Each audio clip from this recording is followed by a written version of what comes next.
Welcome everybody to another edition of Inward Bound for Mindful Living with Mr. Deepal Suryarachi. I want to be upfront with my audience, if you don't mind, Mr. Suryarachi. Every week before we actually have this session, Mr. Suryarachi very kindly sends me a very short email saying, "My dearest Shaveen, this week we are going to talk about a particular topic." And he keeps me in the dark as much as the audience. But this particular week, he sent me a mail and it really intrigued me, and I was actually looking forward more than usual to actually have a chat with him today. And the email just simply read, "My dearest Shaveen," he always starts it off that way. Today, or rather this time on this session, we are going to talk about the difference between being alone and loneliness. And it just struck me. And I'm going to ask him exactly what I wanted to ask him at that moment. So tell me, Mr. Suryarachi, what did you mean by that email and what are we going to talk about today?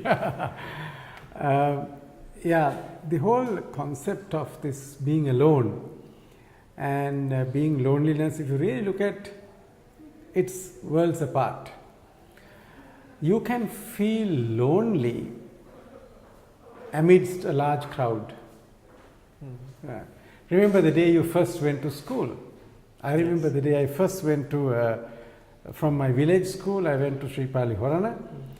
And now in the village school there was only two buildings.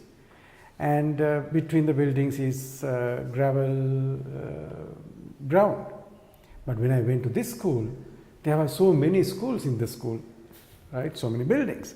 And inside there were roads with tar on it. Right. Whereas my home, the road is, from the main road is a gravel path. Right. And there were so many students around. I remember I was hugging onto my father's shirt and crying, saying, "Don't leave me alone." I think we've all gone through similar situations. Right. Yes. So you see, now that's an unfamiliar situation, you feel lonely. Look at another situation. You sometimes, if you are not a very extrovert person, you go to a place like a function and you look around, and if you don't find somebody that is known to you, you suddenly feel you are alone. Yeah. And you feel lonely. Yeah. Or sometimes you have something really bothering you and you are not happy. When everybody else is happy, you feel lonely. Yeah. And in another context, let's say you are in an official or a business meeting, and everybody else is taking a view completely different to your view. Yeah. And then you are amidst this crowd, but you feel lonely. Right? So loneliness is something that happens to you without your liking. But on the other hand, being alone is a choice. There are many moments in all our lives we have said, "Please leave me alone."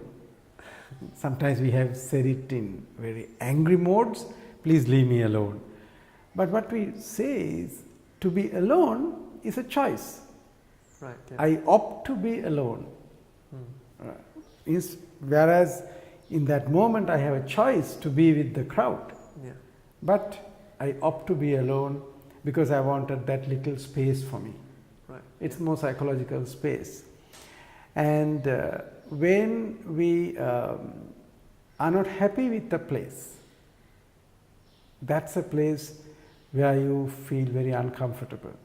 That is when you feel lonely. Yeah. And when you are happy, you are absolutely comfortable and content, then you can be alone. And being alone is a very important skill, I would say. Ability to be alone. Okay. Compared to being with crowds. So that's the kind of broad two definitions. One is loneliness is something that happens to you because of circumstances. And in all those moments you feel small, you feel sad, you feel dejected, difficult, and you feel not so happy. I think you brought out a point that, if I may, Suryaji, what you're suggesting also is that as human beings, as people, we intrinsically want to be associated with people and we want to be in crowds. Yes. So it's difficult for us to understand sometimes, okay, I'm alone, and the choice of being alone and how that differentiates. That's what you're trying to get at. I think it's an innate need also to be with people. We are a very news-seeking animal. Yeah. When, I mean, you know, for example, say if a big sound comes, you know, maybe like if somebody lights a cracker. Yeah. Those days it was bombs. When a bomb goes, all the birds, they fly away from it.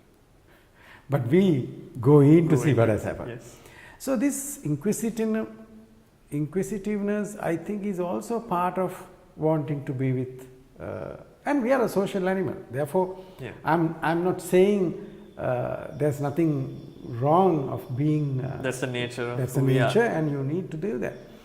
But in that case, how can you feel lonely when you are amidst that large crowd in the situation you sit? Yeah, that's right. So it is not the number of people who are around with you, it is your mental state.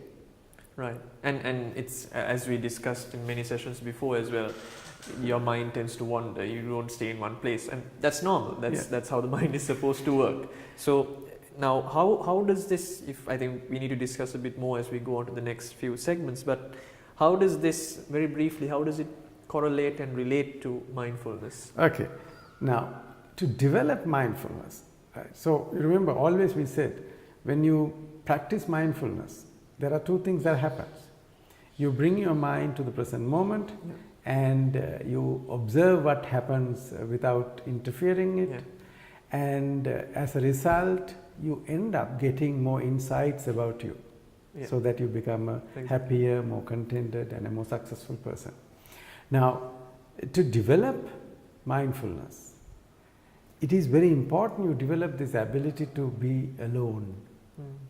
And when you explore this, only you can realize, okay, there's a difference between being alone and feeling lonely. Right, yeah. Because one of the biggest challenges is the mind moves away, because his mind is not happy with this moment. Correct. He wants more. Yeah. So at one point or another, what you're suggesting is that it's not wrong. This is how the nature of the mind is. It's just that we need to be comfortable with ourselves, and when we are at that point, we will realize to ourselves that, look, it's not that I'm being, I don't feel lonely. It's just that by choice I'm being alone so that I can focus and do that which I need to. I think there's a lot more that we need to cover, but right now we'll take a quick break and we'll be right back.